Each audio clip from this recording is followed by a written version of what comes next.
ఓం శ్రీ మహాగణాధిపతయే నమ. ఓం శ్రీ గురుభ్యో నమ. ఓం నమ శివాయ. ఓం శ్రీ సాయినాథాయ నమ. శ్రీ మాతృసాయిలో 3వ అధ్యాయంలో 2వ భాగం అండి. దాము అన్న గురించి తెలుసుకుందాము. దాము అన్నకు 2 భార్యలున్నప్పటికీ అతనికి సంతానం లేదు. అతని జాతకంలో దుష్టగ్రహ ప్రభావం వలన అతనికి సంతానయోగ్యం లేదని జ్యోతిష్కులు తేల్చి చెప్పారు. అతనికి కూడా జ్యోతిషంలో ప్రవేశం ఉంది. దానివల్ల అతనికి కూడా తన జాతకంలో తనకు సంతాన ప్రాప్తి లేదని తెలుసు. అందుకే అతను చాలా దుఃఖంతో ఉండేవాడు. అతనికి 1897 సంవత్సరంలో బాబాను దర్శించే భాగ్యం కలిగింది. అప్పటి నుంచి అతను తరచుగా బాబాను దర్శిస్తుండేవాడు. ఒకసారి రాలే అనే బాబా భక్తుడు బాబాకు 300 మామిడి పళ్లను పంపించాడు.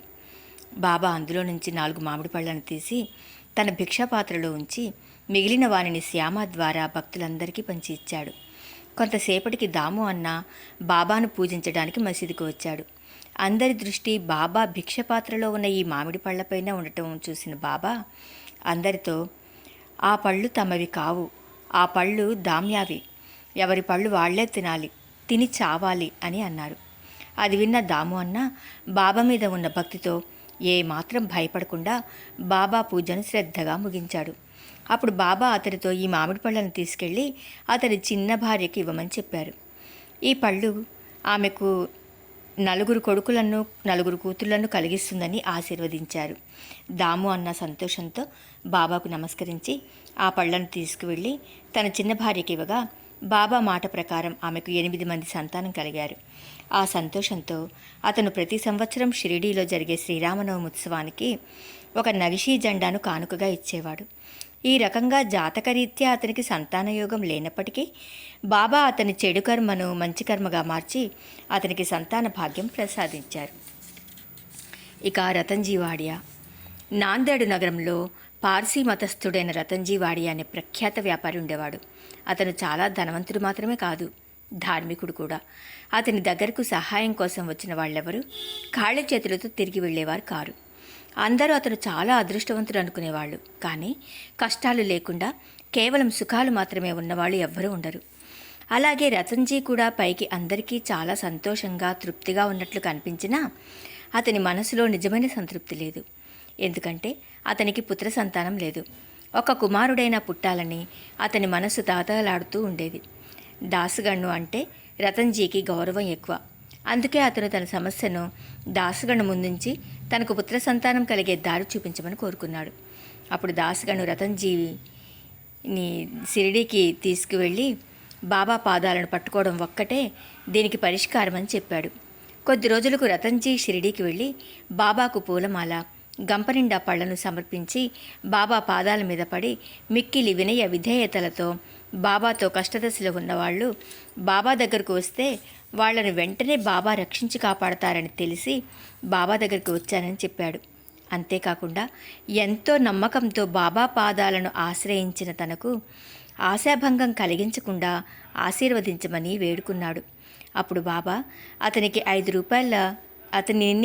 రూపాయల దక్షిణ అడిగారు. దానిలో నుంచి 3.14 తనకు అంతకుముందే అందింది. 3 రూపాయల 14 పైసలు అంతకుముందే అందింది.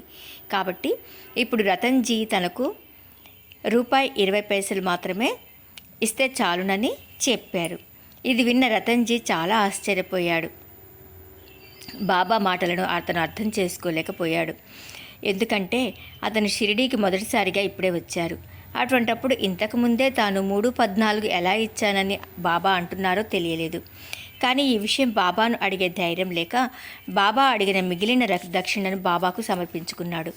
బాబా అతనితో, నీ కీడు రోజులుగా ముగిశాయి, అల్లా నీ మనసులోని కోరికను తప్పక నెరవేరుస్తాడని చెప్పాడు. రతన్జీ సంతోషంతో బాబాకు నమస్కరించి వారి దగ్గర సెలవు తీసుకుని నాందేడు తిరిగి వచ్చాడు. అతను దాసగణుని కలుసుకుని బాబా దర్శనం వలన తాను చాలా సంతృష్టి చెందానని చెప్పి, కానీ ఒక్కటి మాత్రం తనకు అర్థం కాలేదని చెబుతూ బాబా అడిగిన దక్షిణ వివరాలు చెప్పాడు. దాసగణుకు కూడా మొదట దీన్ని అర్థం తెలియలేదు.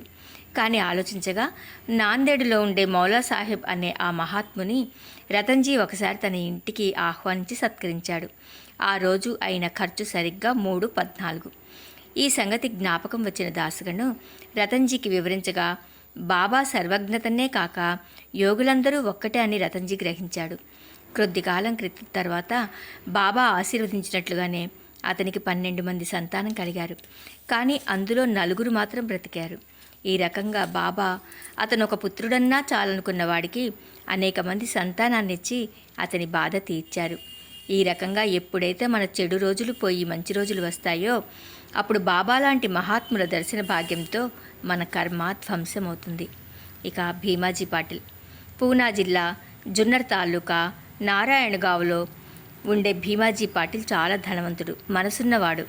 ఎప్పుడూ మనసులో బాధ అనేది లేకుండా సంతోషంగా ఉంటూ ఇంటికి వచ్చిపోయే ప్రతి ఒక్కరికి భోజనం పెడుతూ ఎంతో ఆనందంగా ఉండేవాడు. అటువంటి అతనికి 1909 సంవత్సరంలో క్షయవ్యాధి వచ్చింది. జబ్బు ముదిరి దగ్గు ఎక్కువై జ్వరం రావడమే కాక నోటి నుండి కఫము రక్తము కూడా పడసాగాయి. ఎన్నో రకాల మందులు వాడినా ఎంతమంది దేవుళ్లను వేడినా అతని జబ్బు నయం కాలేదు. అతను చేసిన ప్రయత్నాలన్నీ వ్యర్థమైపోగా అతను తన జీవితంపై ఆశ వదులుకున్నాడు. అయితే భగవంతుడి సంకల్పం వేరే ఉంది. అందుకే భీమాజీ పాటిల్కు తన అనారోగ్యం గురించి నానాసాహెబ్కు ఉత్తరం రాయాలని అనిపించి తన పరిస్థితిని అంతా ఎంతో వివరంగా రాశాడు. అది చదివిన నానాసాహెబు ఎంతో బాధపడి షిరిడీ వెళ్ళి బాబా పాదాలు వదలకుండా పట్టుకోవడం ఒక్కటే ఈ జబ్బుకు తగిన నివారణ అని భీమాజీకి రాయగా వెంటనే అతను ఆ స్థితిలో షిరిడీ వెళ్ళి బాబా పాదాలపై పడి దీనంగా ప్రార్థించాడు. అప్పుడు బాబా, ఇది నీ గత జన్మ పాపకర్మల ఫలితము, దానిలో నేను కల్పించుకోదలుచుకోలేదని చెప్పారు. అప్పుడు భీమాజీ తనకు వేరే దిక్కు లేదని, బాబా కరుణించకపోతే తనకు మరణమే శరణ్యమని, బాబా పాదాలు తప్ప తనకిక గతి లేదని ఎంతో దీనంగా వేడుకున్నాడు. ఆ ప్రార్థన విన్న బాబా మనసు కరిగి భీమాజీతో, నీ ఆతురతను తీసేయి, ఎంతటి పీడా బాధలు ఉన్నవారైనా సరే ఎప్పుడైతే ఈ ద్వారకామాయి మసీదు మెట్లు ఎక్కుతారో వారి కష్టాలన్నీ తీరి సంతోషానికి దారి తీస్తుంది. ఇక్కడి ఫకీర్ ఎంతో దయగలవాడు, అతను అందరినీ ఎంతో ప్రేమతో కాపాడుతాడు అని చెప్పారు. భీమాజీ చేతులు జోడించుకొని బాబా ముందు కూర్చుని ఉన్నాడు. ఎవరి కర్మను వారు అనుభవించాల్సిందే. జన్మ జన్మాంతర కర్మలు కూడా అనుభవించటం వల్లనే తీరుతాయి, అనుభవించకుండా కుదరదు. కానీ బాబా వంటి సత్పురుషుల దర్శన భాగ్యం రోగులు వారి కర్మలను కష్టపడకుండా సహజంగా భరించే శక్తినిచ్చి నెమ్మదిగా ఆ కర్మను నిర్మూలన చేస్తుంది. బాబా భీమాజీని పరీక్షించలేదు, అతని జబ్బు వివరాలు అడగలేదు. కేవలం బాబా నోటి నుంచి వచ్చే శబ్దాలే ఏ జబ్బుకైనా ఉపశమనం. అదే రామబాణం లాంటి ఔషధం. ప్రతి 5 నిమిషాలకు నోటి నుంచి రక్తం కక్కుకునే భీమాజీ బాబా ముందు 1 గంట పైన కూర్చున్నా ఒక్కసారి కూడా కనీసం దగ్గును కూడా దగ్గలేదు. 1 గంటలోనే అతనికి స్వస్థత చేకూరి రక్తం రావటం ఆగిపోయింది. బాబా అతనిని భీమాబాయి ఇంట్లో బస చేయమని చెప్పారు. ఆ ఇల్లు ఎప్పుడూ తడిగా చెమ్మగా ఉంటుంది.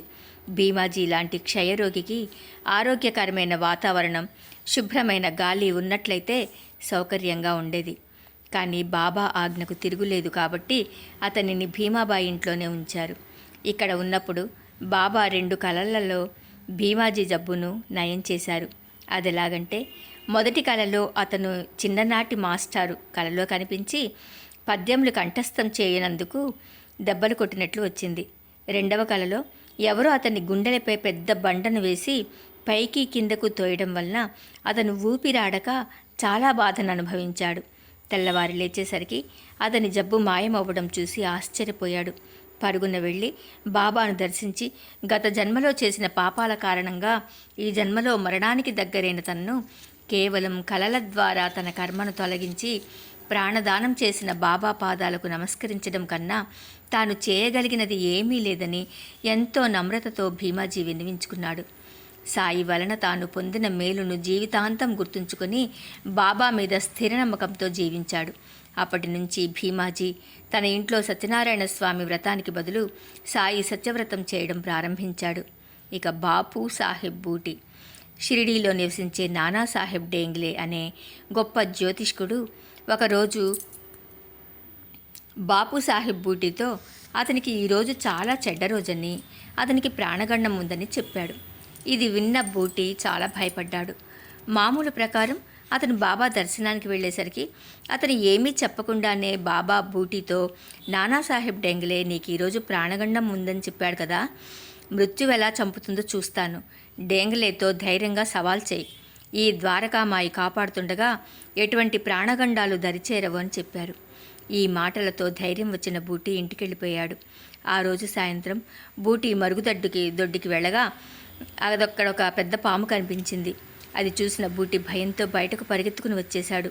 అతని నౌకరు పెద్ద రాయిని తీసుకుని ఆ పామును కొట్టబోగా బూటీ అతనితో కర్రను తీసుకుని రమ్మని చెప్పాడు. నౌకరు కర్రను తీసుకుని వచ్చే లోపల పాము కదిలి వెళ్ళిపోయింది.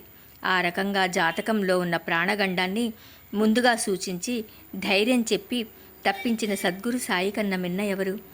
ఈ సంఘటనల ద్వారా బాబా మూర్తీభవించిన పరోపకారమూర్తి అని తెలుసుకున్నాం.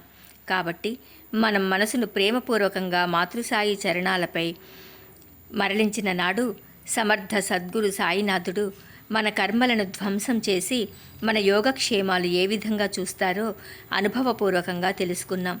ఏ పూజార్చనలు భజనలు లేకుండానే బాబా మనలను అన్ని వైపుల నుండి కాపాడుతున్నారు. బాబాకు కావలసినది నిజమైన ప్రేమ, భక్తులు. అవి మనకు లేకుండా పోయినా కూడా మాతృసాయి తన పిల్లల పట్ల దయాస్వభావం కలిగి ఉన్నారనడానికి నిదర్శనాలు ఇప్పటి వరకు మనం తెలుసుకున్న కథలు. ఇటువంటి ప్రేమనే బాబా నేటికీ తన భక్తుల పట్ల కురిపిస్తూనే ఉన్నారు. కాబట్టి ఈ కథలన్నింటినీ తెలుసుకున్న తర్వాత మనకు అర్థం అయ్యేదేమిటంటే బాబా కృప వలన మన చెడు కర్మ సంపూర్ణంగా ధ్వంసమై మనకు మేలు కలుగుతుంది. అంతేకాక చెడు కర్మలు మంచి కర్మలుగా మారిపోతాయి. అందుకే బాబా అష్టోత్తరంలో ఓం కర్మధ్వంసినే నమః, ఓం అకర్మానేక కర్మసు కర్మనే నమః అని పొందుపరిచారు. విద్య, ఆరోగ్యం, వ్యాపారం, సంతానం వంటి లౌకిక కోరికలు తీర్చడం ద్వారా బాబా భక్తులకు తన యందు సంపూర్ణ భక్తి, ప్రేమ, విశ్వాసాలను కలిగింపచేస్తారు. దీనివలన భక్తుల లౌకిక ఇబ్బందులు తీరిపోగా వారు సుఖజీవనం సాగిస్తూ మనస్ఫూర్తిగా బాబా సేవలో తమ జీవితాలను తరింపజేసుకోగలరు. ఈ విధంగా బాబా తన భక్తుల ఇహపర సౌఖ్యాలను తీర్చగల సమర్థ సద్గురువు. త్వమేవ సర్వం మమ దేవదేవ. 3వ అధ్యాయం సంపూర్ణం. సర్వం శ్రీ సాయినాథార్పణమస్తు. ఓం సాయినాథాయ నమః.